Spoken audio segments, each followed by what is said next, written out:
Hey guys, welcome back. Tonight we are going to talk about rootstocks and planting grapevine stock, and this is for the VIDI 300 course at Folsom Lake College. Okay, so this presentation follows 3 different chapters of the Grape Grower's Handbook. So chapter 3, 6, and 7. Chapter 3 is where we'll begin with wine grape rootstocks. I highly recommend that if this content intrigues you, that you go back to the chapter and look at the textbook itself, especially if you're planting your own vineyard and you really want to know the exact details of what you want to work with. Refer to the chapter, of course. Also, if you are going to purchase grapevines, a lot of nurseries are really savvy with this information too. So working off their recommendations and then cross-listing or cross-referencing with this textbook, you should be in a really good spot for planting for grapevines. So chapter 3 from the Grape Grower's Handbook is wine grape rootstocks. So introducing the concept of rootstocks, right? We have talked about how present day, most all of the grapevines that produce wine around the globe are grafted. So that means the upper portion, or the scion, as we see in this picture, is the Vitis vinifera species. It produces the fruit that becomes the most awesome wines that we already know and love, like Cabernet Sauvignon, Merlot, things like that, right? But the lower portion, the rootstock, is a American species or a hybrid of sorts, right? And that's because it's resistant to this thing called phylloxera, right? So phylloxera is native to Eastern North America, and during the 1800s, we started taking cuttings from different continents and transferring them and planting new things and doing all this experimentation. However, we had no concept of the thought of invasive species or potential risk to the vineyards that were in Europe already. So as we were bringing in cuttings from Americas to Europe, this root aphid spread across all of Europe and then across essentially the globe. And now it lives here and it's an invasive species. So it destroyed a lot of vineyards at the time, right? There was mass replantings. It really collapsed the industry because once you have to tear out these vines and replant, it takes years. It takes, some say 3, honestly 5, before you can start actually harvesting fruit and producing somewhat decent product. So that's a long time for a turnover before you can actually start being at your full production again, right? So it was a very difficult time. So like I mentioned, there's no cure for phylloxera. We can only work around it. So any plantings from that huge moment on needed to be grafted, right? So the graft means the lower portion, the rootstock, is an American species or American hybrid, and the upper portion still is that Vitis vinifera species that produces the typical wine that we know today, right? So the reason that American rootstocks are used is because the pest comes from Eastern North America. So the vines that are native to that area are used to that pest, right? So they are highly resistant to phylloxera because they've evolved with it. Okay, so American versus European grape varieties, right? Just a quick review, right? So North American grapevines include Vitis rupestris, Vitis riparia, Vitis Berlandieri, and Vitis champini, right? Used today as rootstocks for most vineyards, right? First, they do not make great wine on their own, right? If we're just going to grow these and make wine from these, we've tried, the wines taste foxy, right? Or like really kind of animalistic. They don't make the really high quality, beautiful, fruity wine that we know and love today from Merlot and other things, right? However, they are resistant to phylloxera through native coevolution. Some species are also resistant to nematodes and other soil fungi as needed, right? And then we have many versions and hybrids of these grapevines that have been created for soil extremes and to fine-tune your vineyard needs. We're going to go into this in the next couple of slides, right? In contrast with European grapevines, these are all Vitis vinifera, right? So Vitis vinifera, these contain 5,000 to 10,000 unique varieties. Cab Sauv, Merlot, Pinot Gris, Tempranillo, all of the great wines that we know and love today come from Vitis vinifera species, right? So these are great for wine. We use them for wine. We prefer them for wine. They're fantastic. However, they're not resistant to phylloxera, nematodes, or soil fungi, and they have limited tolerance to soil extremes like pH changes, salinity, and drought. So that is why in a core we put these two together, we create a graft, and the Vitis vinifera is on top, produces the wonderful fruit, and the American species is the rootstock, depending on what your soil needs are, right? Okay, so an overview of North American species. We have species-specific adaptations that growers select for, right? So we have kind of like these OG or like original American species, and then a lot of breeding scientists, viticulturists have come together and they've created hybrids of these rootstocks to find very specific needs that will help with the vineyard and soil that they currently have, right? So we have Vitis riparia. This is also known as the riverbank grape. It's adapted to cold climates and short growing seasons. Deep, well-drained soils, cooler weather, and plenty of water is required, right? Roots grow outward rather than downward, which is really nice, right? So if you were choosing a rootstock that was Vitis riparia based or just Vitis riparia, it would really help with vigor control, cold hardiness, and would have an early ripening influence on the scion or the upper portion, right? For Vitis rupestris, these roots grow very deeply. It's a very long growing season with very vigorous growth, and these will grow well in excessive heat or cold. So these are good for drought tolerance and deep rooting, right? So if you live in a really hot and dry area, Vitis rupestris is going to be something that you're going to be interested in, right? For Vitis berlandieri, it's a very vigorous climbing vine with strong roots. It's extremely drought tolerant and can also tolerate very low winter temperatures, not adapted to cool growing seasons though, long growing cycle, and late maturity, right? So this can give a later bud break, drought tolerance, and survive a harsh winter dormant season, right? So later bud break, and when you think about these things, you have to be strategic with the climate and the area that you're growing grapevines in, right? So if something is going to give you later bud break, that means that might interest someone whose grapevines are susceptible or at risk of frost, right? So if we have like a lingering winter, or we have known to have like a couple of like flashes of frost in our springtime, like we don't have like a nice spring, it stays pretty cold, and we get like these freezes sometimes, you would want to encourage a later bud break with your vines, because if that frost comes through, it's going to take out that crop, right? So that would be something that would benefit a vineyard in that case, right? And like I mentioned, there are hybrid rootstocks, which is the majority of what a lot of us use today in vineyards. So if you had asked a viticulturist, what rootstocks they're using, if they're spouting out things like 3309C, 10114, 110R, 1103P, SO4, those are the common verbiage for the hybrid rootstocks that are being produced and sold today, right? And so these are created to fine-tune vigor, drought Lyme tolerance, nematode resistance to site conditions, right? So chapter 3 in the textbook gives a lot more in-depth info on these rootstocks if you would like, right? So moving on to choosing the right rootstock, right? There are 3 major things to consider that are extremely important when you choose a rootstock. And that is 1, resistance to soil-borne diseases, right? That is the main reason that we use rootstocks. 2 is environmental tolerance. So consider your climate, your soil conditions, how much water you get every year, like what's the average rainfall? Are you going to irrigate? What are you planning on doing, right? And then number 3, influence on the scion, right? So we're going to talk about the concept of vine balance.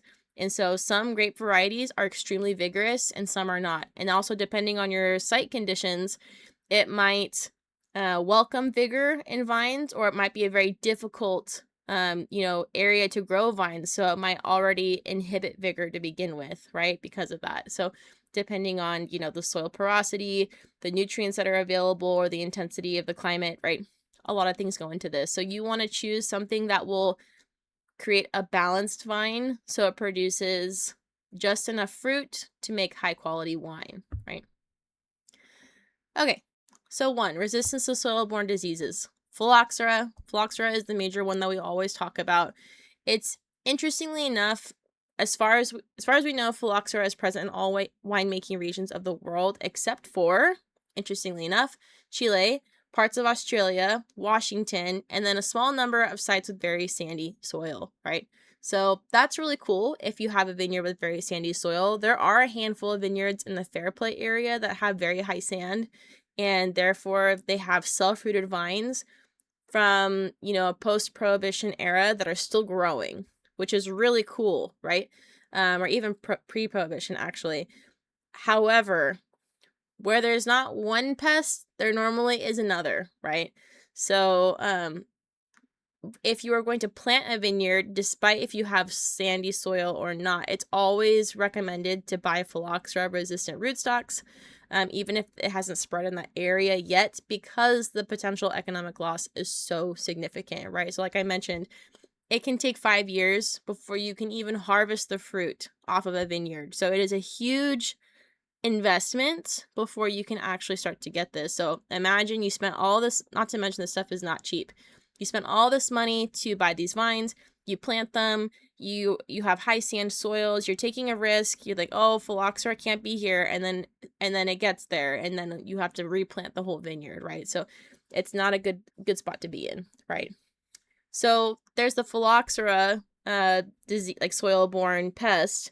But then where there's not phylloxera, there's normally something else, right? So it's not very common here in the Sierra foothills, but nematodes are sometimes a greater threat than phylloxera, right? So when we see nematode danger is parts of Australia and Chile, really high nematode damage. Nematode is basically like a ringworm that likes to live in like really sandy soil, and it can create these damage on your roots as well, right? So if that is something that is in the soil of your vineyard, you're going to want to choose a rootstock that is resistant to that as well, right? Also worth noting, there are different types of nematode. There's like 5 or so different types of nematodes. So when you choose a rootstock that's resistant to nematode, you need to know exactly what type of nematode you're working against, because there are different ones for those different types, right? There isn't just like a broad one like for phylloxera. It's like phylloxera is phylloxera, right? But there are different types of nematodes, so look out for that, right? Okay, so that was like soil pests and soil-borne diseases, right? Environmental tolerance. There's a lot for environmental tolerance, right? And it's actually really amazing what grapevines have evolved to tolerate over the years and what we have available to us as agriculturists, right? So, drought tolerance, very big one, especially for the state of California, right? Water is not always available, right? If you are, and also if you're trying to work in a vineyard that's maybe a little more green focused, maybe you're trying to do dry farming or something else, right? Drought tolerance is going to be one of the major things that you look at, right? So here in this table 13.1, this was taken directly from the textbook. You can see drought tolerance and then the rootstocks that are associated with that. So rootstocks that are highly tolerant to drought, that would do really well in that condition would be Ramsey and then Paulson 1103, right? And then you have kind of like a scale of what can tolerate it, and then what would be susceptible to drought, right? Waterlogging is the opposite, right? So that's where you have an impermeable soil layer that sits near the surface combined with high spring rainfall. So the soils just become super saturated with water. You don't have great drainage, and you could potentially just rot those roots, right? So roots that would do well for waterlogging would be Richter 110, Millardet, Ede Grasset, 420A, Ramsey, Ruggieri 140, right? So that would work out well, right? And also double check too with this verbiage too, right? Because you have drought tolerance, and then you have susceptible versus less susceptible, and then you have recommended versus avoid, right? So check the verbiage. Also double check with your the nursery that you're working with, right? Like I said before, they'll have really great recommendations. They work with us a lot of different vineyards. They know a lot of people, so I'm sure they have a really good idea of what's been successful as far as rootstocks go, right? Another one would be soil acidity. So you can typically add lime to amend soil, right? But checking the acidity in your soil, especially if you're not going to amend it before planting, that way you can know what works there. And then salinity, so that's like the salt content. So from irrigation water or soil water table salinity, this can harm both productivity and wine quality. And then calcareous soils. So this would be limestone-rich soils like Champagne, Cognac, Burgundy. They offer, sometimes the vines will suffer, from lime-induced chlorosis, since calcium carbonate locks up the iron needed for chlorophyll production, right? So all things to consider, right? But when you start your vineyard site, like we learned, extensive soil testing will take place. So that way you know what you're working with before you reach this point, before you're buying rootstocks and buying plants, right? Okay, so the third component to this is influence on the scion, right? So we talked about how I briefly mentioned how different grape varieties have different vigor capacities, right? So here's a table, again, taken from the textbook, scion variety and rootstock vigor levels. So here we have Sauvignon Blanc, high vigor, right? Sauvignon Blanc is just a beast. It's a green monster. It'll take over any space that you have. It's extremely vigorous, right? So to have Sauvignon Blanc that maybe is more balanced depending on the soil type and, the whole picture of your vineyard, you might want a rootstock that pulls it back a little bit, right? Because it's already really high vigor. Maybe you want a rootstock that pulls back that vigor so it produces a little bit less. So that way the quality of the fruit is better, right? So that's just an example, right? So for the vigor, it's a rootstock's ability to regulate scion vigor as one of the most valuable traits, second only to phylloxera resistance. Then we have mineral nutrition. Vigorous rootstocks tend to reduce zinc uptake, but increase potassium uptake. So something you'll have to consider for your fruit as well. For ripening tendency, rootstocks can advance or delay fruit maturity depending on their own growing season length, right? So the upper portion, the scion, is completely regulated by the rootstock because that's what's feeding it the nutrition and driving that vehicle, right? So here we have a couple other tables taken directly from the textbook on potassium uptake and also on maturity for advanced fruit maturity versus delayed fruit maturity, what you might want to consider, right? Okay, so that's chapter 3. Moving into chapter 6, now we're going to talk about grapevine planting stock, right? And this one, there isn't an extreme amount to this, right? But I do know that planting grapevines or the stock before you plant it's just a matter of selection of what's available at your local nursery, right? So there are different types of grapevine planting stocks. We have dormant rooted cuttings, which look like this picture here. And so these are bare root dormant vines produced by a rooting cane. So it's roughly 12 to 16 inches, taken from mother vines. The cuttings are disbudded except for the top, so that only the basal roots develop, right? So this was a cutting. The roots are developed, it's dormant, and then you would plant it as a dormant planting stock, and then it would eventually develop. Then we have green bench grafts. These are dormant rootstock cuttings joined to a one bud scion, matched diameters for a strong graft union. They're calloused under warm, humid conditions and then transferred to sleeves and pots in a greenhouse, right? So they have been grafted and they are in a greenhouse, right? Then we have dormant bench grafts, which are created the same way, but they're grown a full season in containers rather than being sold bare root, right? For rootstock propagation success, it depends on genotype. So some rootstocks are just more successful than other, right? Others, they have noticed over time, are difficult to bench graft and are better suited to field budding. And so the propagation success depends on the genetics, hormone treatment, cutting quality, and the method used, right? So if you are really interested in potentially working for a nursery, like if you have a really good green thumb, you think it'd be really interesting to work with this, there's a lot of science and work that goes into that. And what they do at these local nurseries is actually really amazing, and providing all these plants for all these farmers. And it's not just grapevines, it's pistachios, it's fruit trees and other nut trees and everything else possible. So working for a nursery would actually be a lot of fun. Okay, when it comes time to buying grapevine planting stock, right, it's really important that you work only with established nurseries known for healthy, disease, and pest-free vines, right? We are so fortunate because we are actually not that far away from the UC Davis Foundation Plant Services. The UC Davis, we call FPS, Foundation Plant Services, is a really cool resource that we have. It's actually like the mother nursery. It's the source of all California registered or certified grapevines. So for that, this is like a certification process is what helps to ensure that the vines that you are selling aren't going to carry a disease and spread into the entire vineyard, but then any cuttings taken from that aren't going to also transmit things down the road, right? So UC Davis, FPS, source of all California registered or certified grapevines.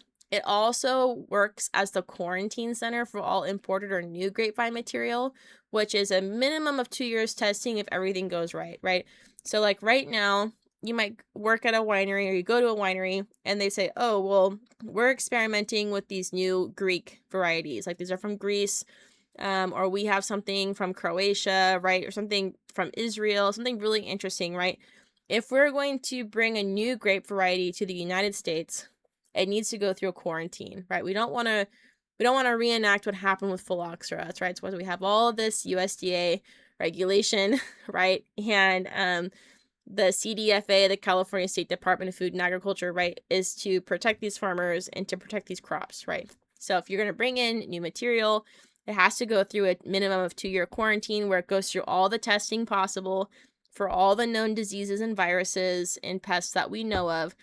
Then from there, if it gets the green light, it's clean material, then they will go through the process of propagating it and then grafting it onto rootstocks if necessary, and then selling it eventually, right? So it's a long process, but UC Davis FPS is in charge of that, and that's really cool. They also offer top of the line testing for virus and disease in grapevines. If you wanted to get like current grapevines tested or grapevine material, like you have a vineyard and you're not sure what's going on, they will test it for you. It is a little bit pricey, of course, but it is a service that they offer, right? So if you're interested in learning more about UC Davis FPS, I have the link to their website here. They do much more than just grapes. They do all sorts of agriculture products. So certification programs that you should know, right?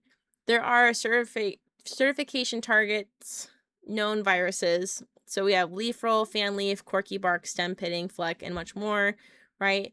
There's also the California Grapevine Registration and Certification Program administered by the CDFA, which is the California State Department of Food and Agriculture, as a model program. So foundation material is tested, maintained, and multiplied into commercial quantities by participating nurseries, right? Some diseases also spread by soil, so nematodes or mealybugs, not just propagation. So these are all going to be things that these nurseries will be looking at before giving you products, right?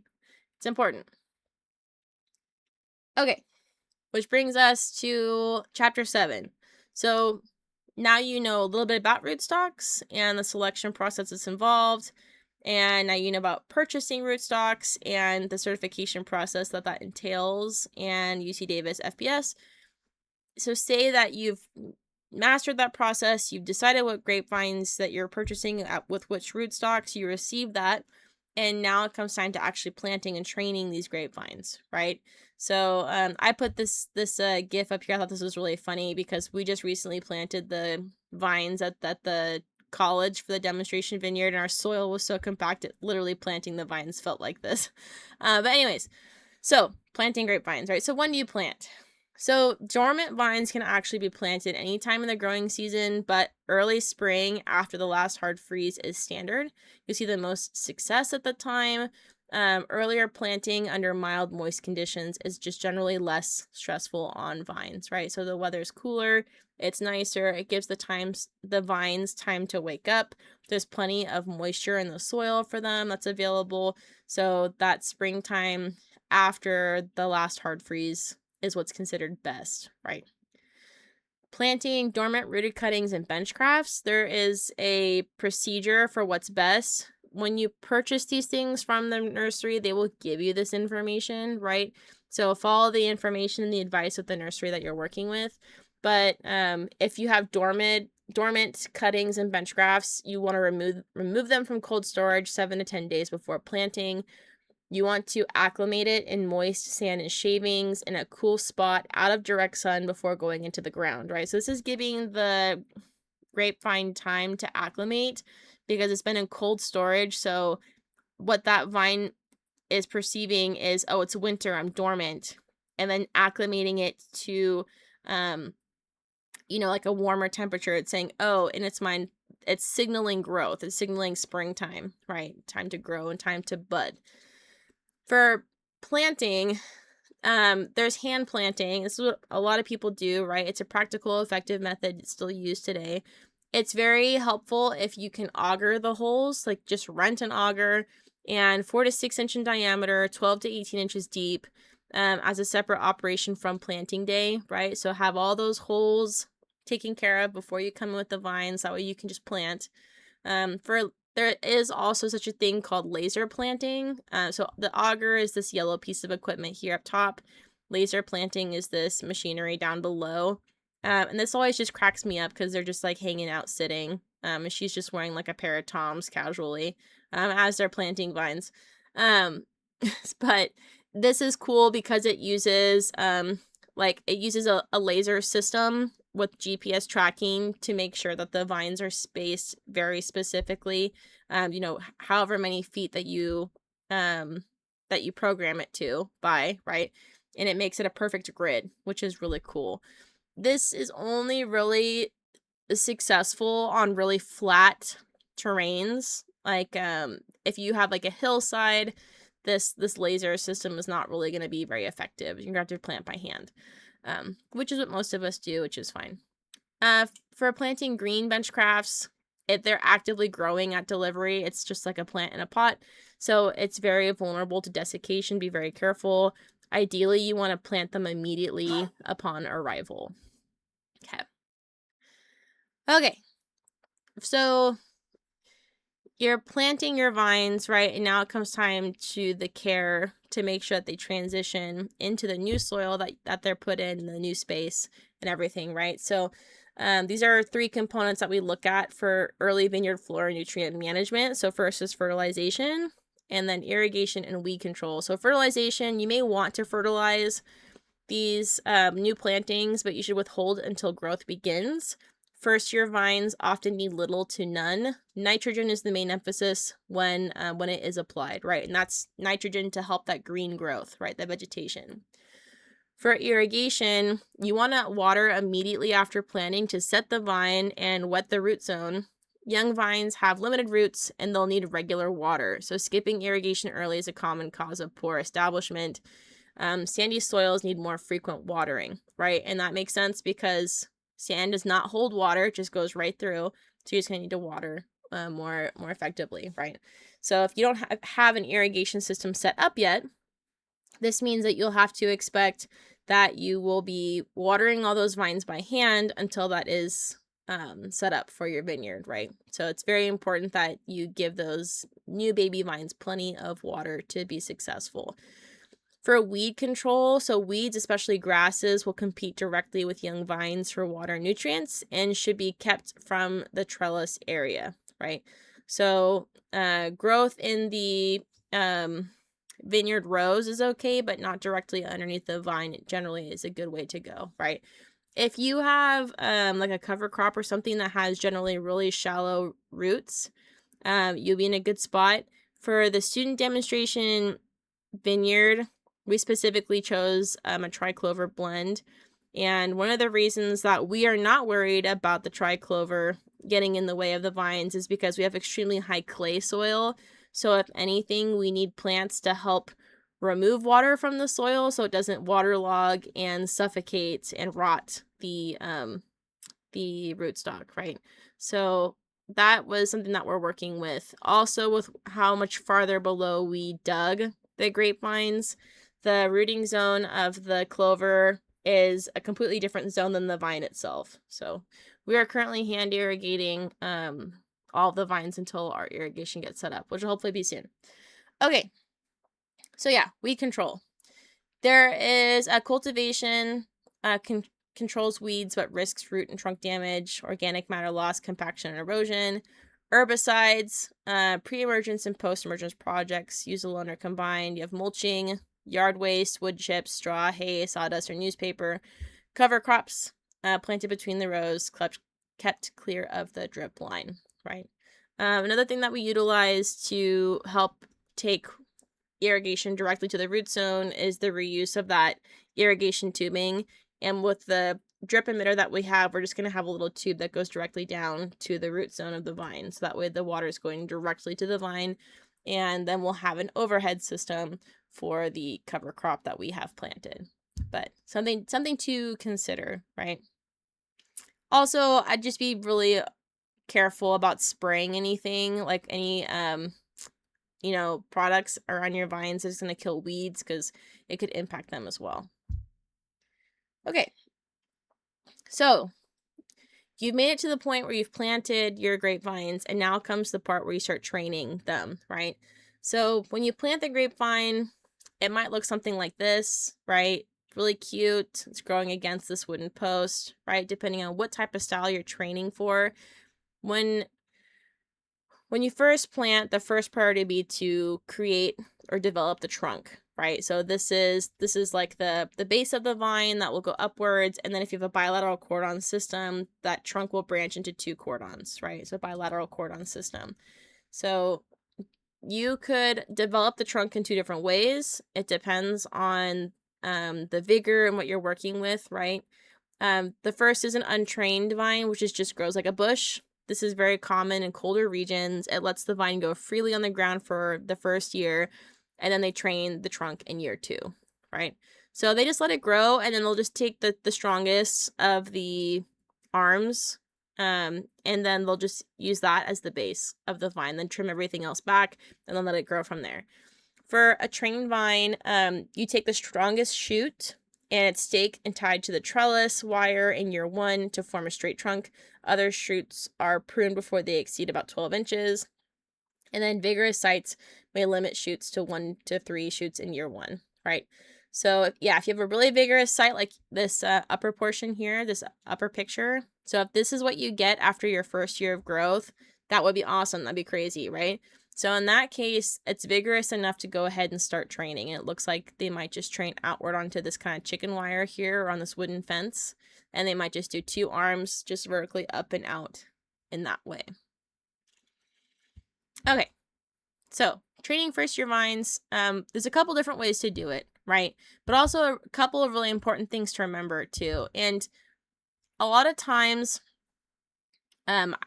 especially from like my experience in the wine industry, right? So like my specialty is the winemaking side, but even with that, there hasn't been a single winery that I've worked at where the focus has been to plant new vineyards. I've only worked at facilities that have had established vineyards already, right?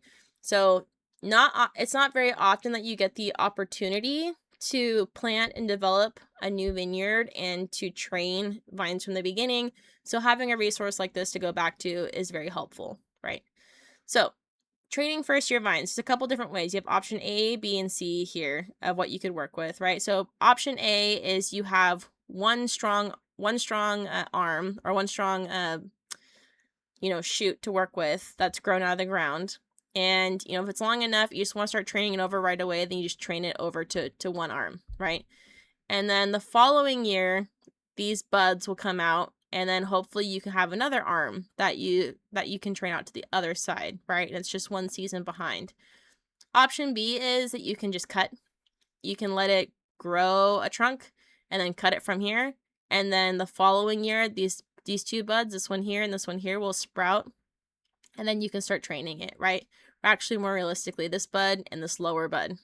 And that is because you want to give yourself a couple of inches here. I think it's like 5 to 6 inches below the arms, so that way the architecture of the vine supports the weight of what the arms will have in the future, right? So if the head is the same level as the arms, that can encourage breakage and be really difficult. You want the head to be below, so that way it can support this weight. And then option C would be maybe you have two shoots that grew really healthy and really nicely, and you're just going to train them up together and then just go ahead and establish those arms year one, right? So it depends. And with our student demonstration vineyard, we've seen really low growth this year. It's been very difficult without irrigation access and with the soil type that we have. So we are most likely going to follow option B for this. It's really slow growing for some of the vines. Okay, for second year vines, the shoots will grow from buds on the year one old trunk, and they should begin filling trellis space. Retain 2 shoots 6 to 8 inches below the training wire, and then each direction. Remove the other shoots and auxiliary shoots while still small and succulent, right? So as you can imagine, after this year one, a bunch of leaves and basil shoots are going to come off of this arm.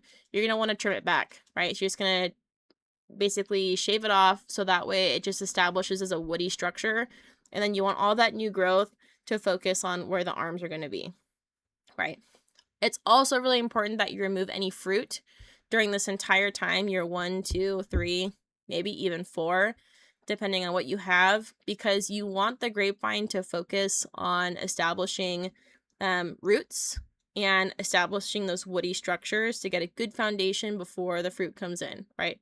That fruit's not going to make any type of decent wine, so you're not missing out on anything. It's important to tell the vine, no, I don't want you to focus on producing fruit. I want you to focus on producing the woody structures and the roots, right? And again, remove any basil suckers, right, to establish that wood. Okay, so by third year, it won't look as drastic as this, but you'll have something similar, right? So the first year we develop the trunk. Second year we develop the cordons. And then by the third year, you might be able to actually get some spurs and have those shoots growing up into the wiring system, right? So establishing cordons, a rule of thumb is a fist length between each spur here. So the spurs, the cordon and the trunk that you see here is the established woody part. That's going to stay forever, ideally, right? The spurs are what have the buds that we're going to produce the new shoots that have new grapes every season, right? So 2 bud spur, 3 bud spur, depending on the vigor and what you're working with, right? 2 bud is pretty standard in the industry, right? So for third year training, shoots from last season's retain canes and can now fruit. Remove excess shoots from nodes, thin to 1 cluster per shoot at bloom if overbearing. Establishing cordons, 2 strong laterals below the wire. On opposite sides of the trunk, trained along the wires of permanent cordon. Keep a few backup spurs in case of damage. Here we go. If the head height sits too close to the cordon wire, the resulting branch angle is too wide and prone to splitting under fruit load, right? So very important that this head is kept a little bit below this training wire here, below the cordons. Okay, so that was like a bilateral cordon system. There are many other different types of training systems, right? Like there is cane pruned, head pruned, and much more, right? So the process will be very similar, right? But instead of developing permanent arms, those woody structures, now you're just laying down 1 cane. And this is a really interesting design because it's laying down 2 canes here.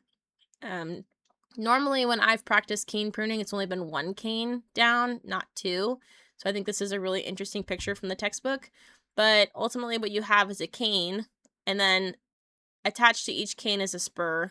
That's an insurance. So this will be what fruits out next year, right? So it's when a cane goes out, this will produce fruit for this year, and then the spur is left, and then they'll swap this for this one next year, right? So kind of interesting, but a little bit different concept. Okay, so whatever you end up choosing for your vineyard, right, and depending on the vigor and the varieties that you're working with and even traditions, your pruning, your training style might be different, right? The ultimate goal in no matter in whatever you choose is always balance, right? So we want to make sure we have balanced vines. So vine balance is defined as a sustainable equilibrium between vegetative and reproductive growth. So this includes canopy health, fruit yield, and fruit quality. So sugar, acid, and flavor all maintained together, right? So a vine that's out of balance will not produce good fruit, right? So you have two sides to this. You have overcropping. So you have too many clusters for the vine capacity. You overcropped your fruit. The vine only produces so much carbohydrates, right? It only has so much capacity. And so if this happens, it's going to be very hard for that vine to ripen all of that fruit. It just took too much of a load for it, right? And so because of that, it'll take much longer. It'll delay your ripening. Those clusters will have poor color and sugar capacity. Also, the vine itself will be at risk because it's overextended itself. So it'll have weak cane maturity and it'll be more at risk for disease, right? So overcropping, think of it as like even just overloading yourself, right? You're more likely to get sick. Maybe your quality of work isn't doing well because you're so overloaded, right? So overcropping to a vine is the same thing, right? We don't have good quality products coming from that. On the other side of that spectrum, we have undercropping. So there are too few buds in crop. So again, the vine only has so much carbohydrates to allocate. So if you pulled back way too much fruit, now it's just going to give all those nutrients, all that growth to the canopy. So it's going to mean that extremely overgrown canopy, excess vigor, lots of dense leaves, a shaded canopy. This also brings on disease because it's so dense. It locks in moisture and insects and other things that can spread really easily. You'll also have poor fruit set. You can have long-term quality and fruitfulness problems and not just simply a lower yield, right? So here I've taken a picture from the Lodi fruit growers, and this is the vine balance triangle, right? So when we think about vine balance, it's always a balance of leaves, the canopy, to fruit, the berries, and then the roots itself, right? So where one is lacking or one's overpowering, it's going to take from the others, right? So we really want to make sure that we have a balance of all three. And it will take years of experience working with another viticulturist, working in the field to know exactly what that looks like. I chose this picture because this looked like really beautifully balanced vines to me, right? So we have air on the fruits. You have canopy. This is trained upwards, right? This is not excessive fruit. This looks actually pretty good for what this vine is. You get a little bit of dappling of sun through the leaves. So to me, just from looking at this picture, this is a really balanced vine. If it was extremely bushy or growing over and shading the fruit, right, that would be an instance where the canopy is taking over, right? Or if you saw barely any fruit because a lot of it was dropped, then that'd be a rough day too, right? So something to consider. And again, it will take lots of practice. If you're doing this on your own and you're trying to talk to other viticulturists, asking what their yield is per acre can help too, depending on the variety. So you could say, oh, well, what's your typical yield for Sauvignon Blanc tons per acre, right? Or what's your yield for Barbera? What's your yield for Pinot? And each variety will be different because they have different load capacities. The cluster sizes are different. They weigh different, right? So knowing those numbers can help be a point of reference for good vine balance in your property, considering that your soil or your climate is similar to their site, right? Because Lodi versus Sierra Foothills versus Napa are going to be different numbers too. Okay, so that brings us to our student learning objectives. We have one for each chapter. So chapter 3, 6, and 7 learning objectives. And that kind of like wraps up our spring semester of bud break to harvest, which is really exciting. We have one more presentation on grape varieties, but I hope this has been really informative and helpful for you guys, or at least interesting. If you have any questions, as always, feel free to send me an email and I'd be happy to chat with you guys. But that is it for this presentation, and thank you all for watching. I'll see you next time.